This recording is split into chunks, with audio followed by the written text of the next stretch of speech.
Hello everybody, welcome back to another video where I talk over a game, and today I wanted to talk about kind of a similar topic to what we were talking about last time.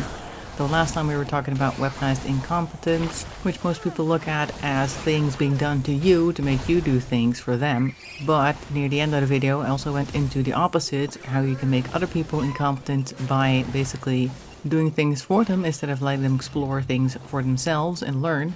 And then I thought there's actually something there that is connected to how people with AuDHD and autism function and end up getting in trouble in the workplace. And that is that we tend to see things that aren't going well and then we can't shut up about them. And I'm pretty sure I was getting in trouble with that without actually realizing that that was the issue. Because as it turns out, bosses and sometimes managers and sometimes even the coworkers that are supposed to be on the same level as you, they really don't like being told how they could do things better. And from your perspective, you're just seeing somebody struggling with something or being inefficient in some way, and you just really want to help. You walk up and go, hey, you know that thing you keep doing? Well, if you do it like this and this, then it will go a lot better. And then you think, great, now they know how they can do things better. And in that moment, that person may actually thank you for it, but it'll be kind of like a hollow thanks, like, oh, thanks. And then they'll probably continue doing things the way that they've always done, or maybe worse. Or they start subtly campaigning against you in some way that you don't even realize, and even they may not realize it, because now they're of the opinion that you are trying to disrespect them somehow.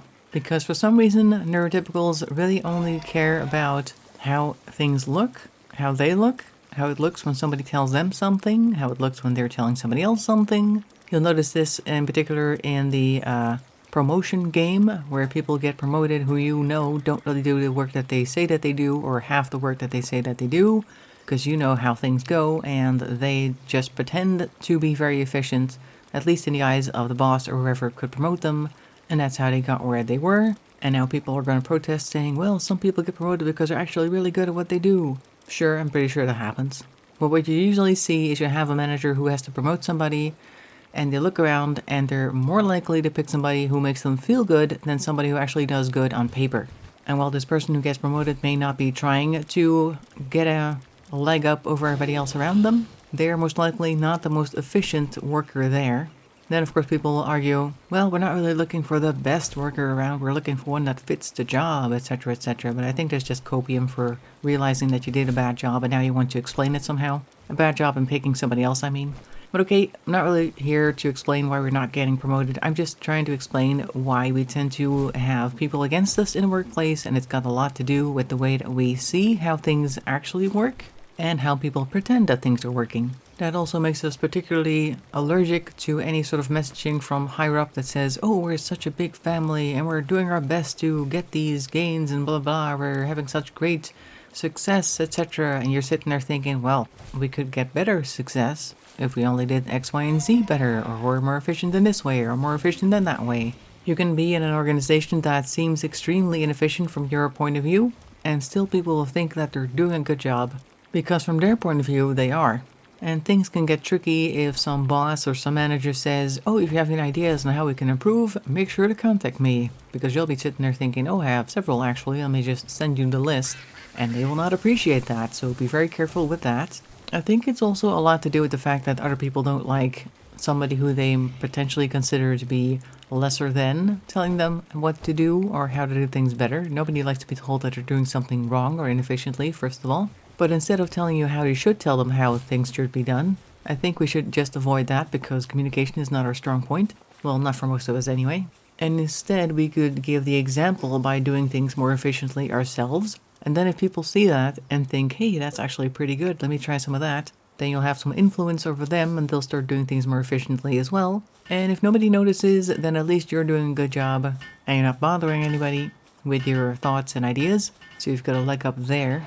And I guess if you really want that promotion, you should make sure that your results are visible, but not in a look at me go type of way. You'll need to find some subtle way to show the metrics, basically, of what it is that you achieved.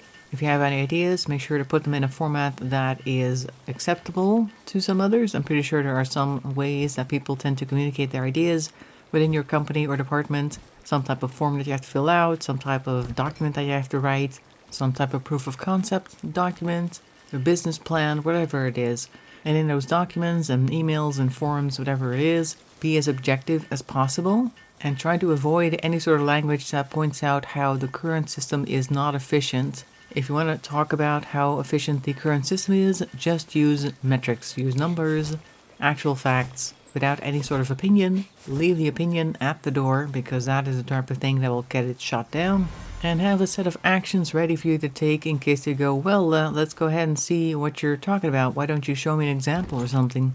So you can actually go ahead and get started right away and impress them that way. On the other hand, there are also some people on the autism spectrum or ADHD that tend to get promoted because they are good at their job.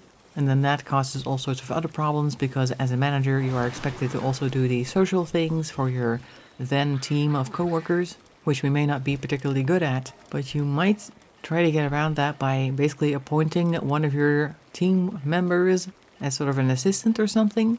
And that would have to be somebody who is good at those things, and then they can kind of communicate with the team and they can tell you what's up. You can make decisions, and then they can communicate that back toward the team, so they do have a social layer somewhere in the management sphere keeping tabs on things for you.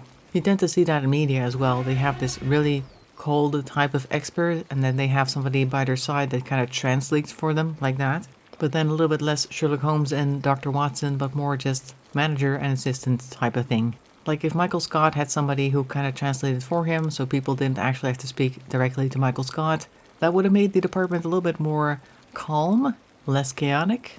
I'm not saying that he was actually a great manager, he just needed people skills, but you know what I mean, somebody who can kind of do the things that you're not good at, so that the total package is represented in the management sphere. Regardless, I think that would be a good idea. But yeah, if a department, organization, team, or something is not running the way it should, don't try to push the better way of working onto them, because it will not work and they will just grow to resent you, and that can lead to all sorts of other terrible things. But anyway, that's my thought on that topic. Let me know in the comment section below what you think. Have you ever encountered something like this before? I'd love to hear it. In the meantime, I want to thank you for watching. I hope to see you in the next video, and bye bye for now.